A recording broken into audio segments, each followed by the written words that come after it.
Welcome to the channel Learn with Danish. Subscribe and hit the bell icon. Hello all.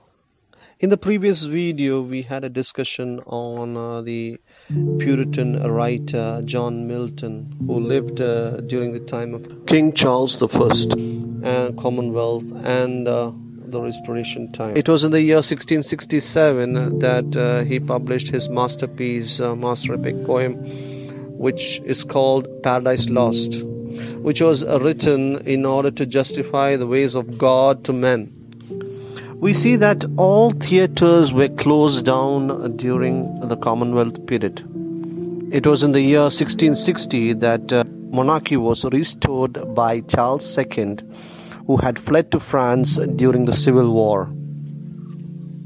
Restoration period is also called the neoclassical age of English literature. It is also called the Augustan age of English literature. I don't know whether you have heard of the ruler Augustus Caesar, who happened to rule the Roman Empire during the 5th AD.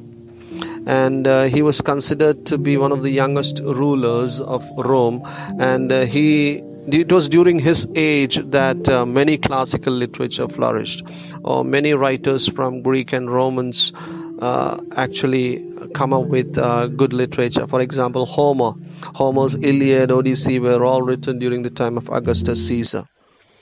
So in this particular scenario, this restoration is actually a return back to the classical literature. That is, the writers of this age basically concentrated on classic literature. They basically concentrated on Latin. They concentrated on translating these classical literature into English. We have two major writers of the Restoration period. One is John Dryden, who happens to be the first poet laureate of English. And then we have Alexander Pope, who is considered to be one of the greatest satirists of English literature. It was Alexander Pope who actually translated Homer's Iliad and Odyssey for the first time, and it was recognized worldwide in a very popular manner.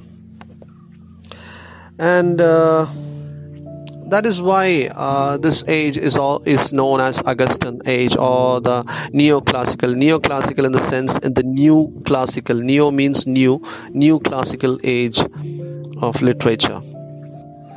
The writer that we need to focus today is Alexander Pope. Pope, as you all know, is considered to be one of the greatest satirists of English literature.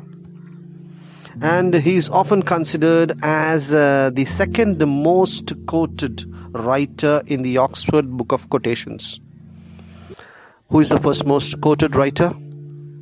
It is William Shakespeare, of course. Hamlet, 1,600 quotes are there from Hamlet alone. So 30,000 plus quotes by William Shakespeare. There are many kind of opinions related to the number of quotes, but still, in general, Alexander Pope is considered to be the second. Certain people say that it is Walter Scott. Certain people say it's Lewis Carroll. There are many opinions related to it. He used his pen like a sword to jab off every hurdles that came in his way. If anybody tried to criticize upon Pope's work or upon the style of Pope in general, he used to attack them vehemently with his pen. He was physically deformed. He had the disease called Pott's disease, which was a kind of tuberculosis in the spine. And he was very short in size. He was just about 4 feet, that's it. But his disability did not prevent him from writing the most striking satires of English literature ever written so far. He is also a master in using the heroic couplet, which was introduced by Geoffrey Chaucer. He, along with John Dryden, had mastered this heroic couplet. Heroic couplet is nothing but two rhyming lines with iambic pentameter scheme. It was used by Chaucer in the Canterbury Tales, as well as in the Legend of Good Woman, as well as many other works of Chaucer. Pope and his family were also confined to very strict laws. Pope was a Roman Catholic, but he did not commune with the English Church. Due to this Roman Catholic family setup, he was bound to test acts of that period. Now, what is test acts? Test act is a kind of act that prevented the Roman Catholics and the non-conformists of that time to hold public offices in general. So they could not avail any public offices. Even they were denied education as such. The Test Act also prevented Alexander Pope from getting a proper education. Later on, it was his aunt who actually educated him. He is basically self-educated, and the most important factor is that during his self-education, he has learned 4 languages apart from English. That is French, Latin, Greek, and Italian, all by himself. And interestingly, at the age of 6, he was exposed to Homer. Just imagine a kid who is just 6 years old and he's just reading Homer's text in Latin. And it was in the year 1709, that is when he was just 21 years old, he published his first poetry collection called Pastorals. After that 2 years, he published Essays on Criticism. Essays on Criticism led him to befriend the then periodical masters called Joseph Addison and Richard Steele.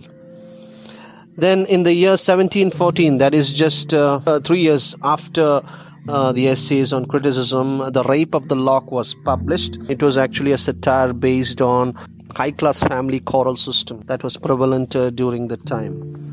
We had a Lord Petre, who actually was the life figure during the contemporary times, who forcefully pulls off a lock of hair from Arabella, Miss Arabella. We see that he had earned a lot of enemies during his literary career, and he used to take pistol along with his dog when he used to go for walk, a defensive mechanism.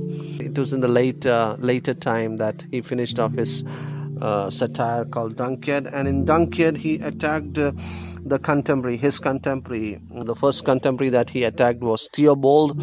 Theobald was a Shakespearean critic, and he actually criticized the mode of operandus of Shakespeare's criticism by Pope, as well as Sibler, who is a mediocre actor during his time.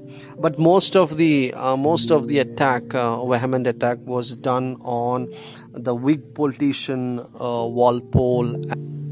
So that is the general introduction of Alexander Pope. We have a poem that's prescribed for the University of Calicut. It is called Essay on Man. It is written in 4 epistles, and we need to concentrate on the first epistle, section 2. And I hope that you have understood the small introduction of Alexander Pope. Stay tuned for the Essay on Man poem, epistle 1, section 2 in the next video. Till then, it's me, Danish, signing off. Have a good day. Learn with Danish.